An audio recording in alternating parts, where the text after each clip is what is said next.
Hello, this is RICKY, the YouTube Tech Guy. Hey guys, so a really interesting firmware update just happened to a controller that we rated the best Bluetooth controller for VR back in the day. And the reason why, this is the 8-bit Ditto, this is the NES30 I want to say, but with this it has a lot of the same buttons as a Nintendo Switch controller, but you can see the spacing is a hell of a lot better. Now, it's not as good as a Pro controller, but this can now be used with the Switch, and obviously this is a lot cheaper than a Pro controller.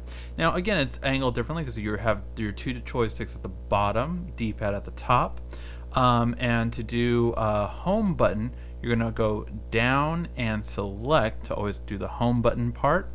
And you still have both triggers, but it's further apart and inward together, so that's how it's going to work. And definitely excited to see how this works, because I hate using this, but using two of these wouldn't be so bad. So that's the really interesting thing that I'm now thinking about. To play Nintendo Switch with my friends, I could either have these two together, or I could have two of these and then we could be playing the Nintendo Switch. Not bad at all. So now we're going to test it out. So first of all, you have to do a firmware update to this. I will leave a link in the description on how to update the firmware on your PC or your Mac.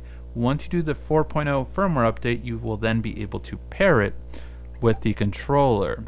So you're going to do change grip order, and you're going to hold down the power button and Y on this version. Each one is slightly different, but once we have it in this mode, we should be able to connect to it.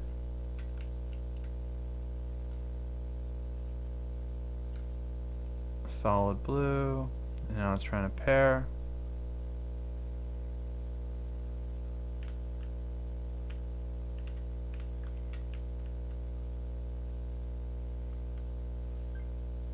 And there we go.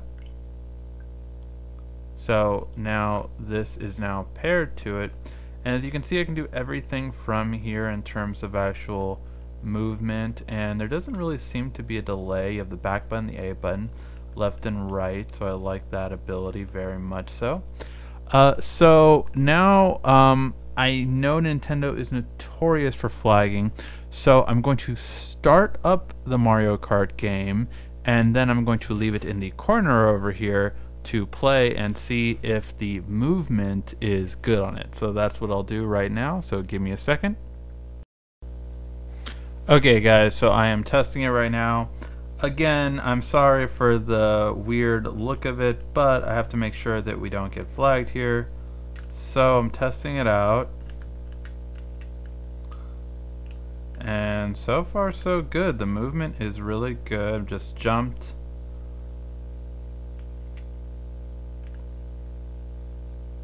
Way better than the Nintendo Switch controller, that's for sure. Way better. Not better than the Pro. It still feels smaller for the Pro, but I would choose this over a Nintendo Switch controller any day. Just way better fluidity. For Mario Kart, it's not, you know, the most game that you need to worry about in terms of, I mean, it's important to be dead on, but it's not as much of like a fighting game. But really good so far, no delay whatsoever. So yeah, would I choose this over a Nintendo Switch controller any day of the week? And these are, you know, I'm not sure of the current price. I know they were $40 when I got them. Now I'm not sure if they've gone up, down, or anything like that, but really good feedback on it, guys. So yeah, let me know what you guys think in the comment section down below.